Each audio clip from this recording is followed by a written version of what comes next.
ダダーン N 子だよ。ネトフリ社員に聞いた私のおすすめアニメ。日々コンテンツを届ける仕事をしている私たちネットフリックス社員。私たち社員は皆コンテンツへの愛がとても深いです。今回そんな深いコンテンツ愛を持つ世界中の同僚はどんなアニメが好きなのかが気になったので、仲のいい同僚にも協力してもらってアンケート調査を行いました。合わせておすすめのアニメやアニメ遍歴も聞いてみたら、なかなか興味深い回答が集まったので、これは皆さんにも紹介したいと思ってこの動画を企画しました。いわゆる海外の反応ってやつですね。それでは早速紹介していきましょう。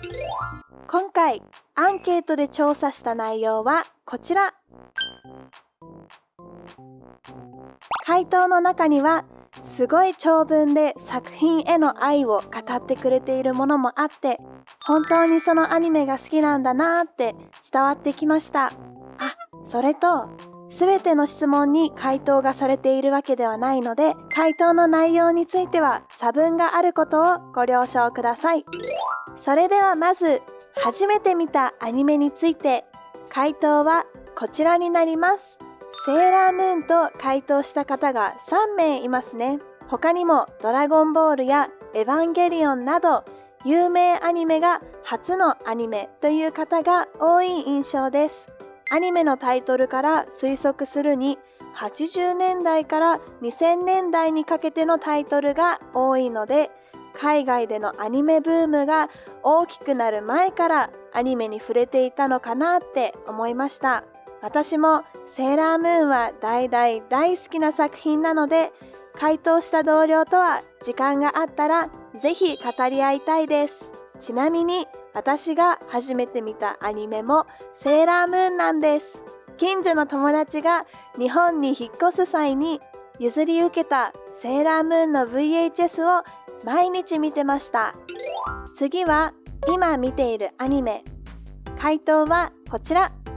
進撃の巨人が3票。アンケートをしたタイミングもあってか、ファイナルシーズンが公開されていた進撃の巨人はやはり世界中で注目されているみたいですね。残りのファイナルシーズンも今から楽しみです。そして同様に多数票を獲得している呪術廻戦やリゼロ、ヒロアカは日本でも大人気のアニメですよね。ワンピースやハイキューも上がっていますし、ジャンプアニメは世界中で昔から変わらずに盛り上がって愛されていますね。春クール、夏クールといった時期によるアニメ作品の区切りに左右されないネットフリックスオリジナルアニメのゼウスの血が入っているのは、アニメがテレビだけでしか見れない時代が終わって、多様なアニメのあり方が受け入れられる時代ならではだなと思いました。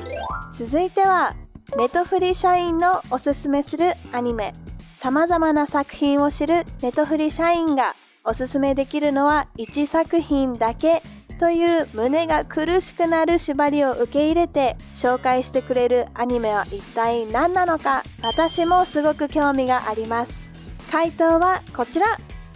世界中の同僚に聞いたにもかかわらず、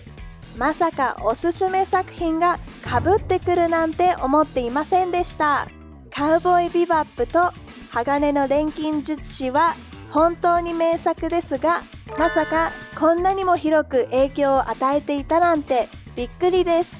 そしておすすめの理由も多種多様で、アニメをまだ見始めた人におすすめするという意識で選んでいる人もいれば、自分のお気に入りだからという理由でおすすめしている人、作品の魅力と合わせておすすめをする人がいたりと、どれも好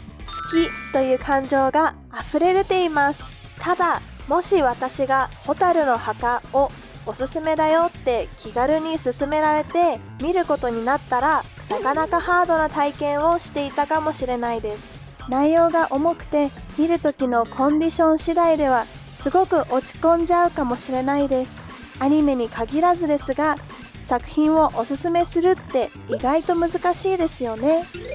次はネットフリックスオリジナル作品の中でおすすめのアニメ。同僚はどの作品が好きなのか、こちらも純粋に気になりますね。回答はこちら。悪魔城ドラキュラに3票入ってますね。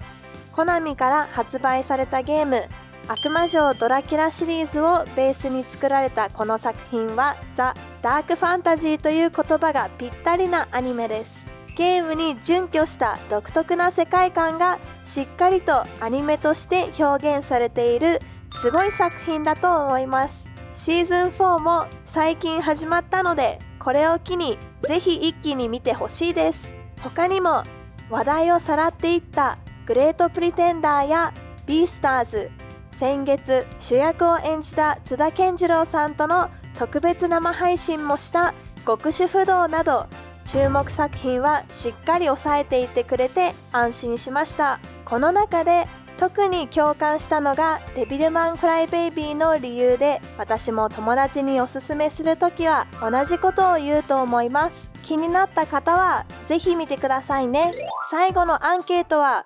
Netflix オリジナル作品でこれから期待しているアニメ。今年は様々な作品が公開予定ですが、その中でも特に注目しているアニメはどの作品なのか、この回答もすごく気になりますね。早速見ていきましょう。極主不動に3票。やはり極道と主婦の組み合わせは全世界が気になる異色のテーマなんですかね。テンポのいいコメディと声優さんの演技力でより際立つ個性的なキャラクターが見事にマッチした作品ですよね。サクッと見れる感じも相まって、どんどん次のお話が見たくなるのも期待値が上がっていく理由なのかもしれません。この中で私が気になった回答は異界探偵トレセです。フィリピンの首都マニラを舞台に、女探偵トレセが闇に潜む邪悪な力から街を守るホラーファンタジー作品。フィリピンの文化がアニメの中で体現された特別な意味を持つ作品でもあると思います。いつかアニメのあり方に日本初、海外初といった区切られ方がなくなる日が来る、そんなことを感じる注目作品だと思います。他にもヤスケやスプリガンなどまだまだ注目すべき作品がたくさんあるので、改めて同僚にももっと普及していこうと思います。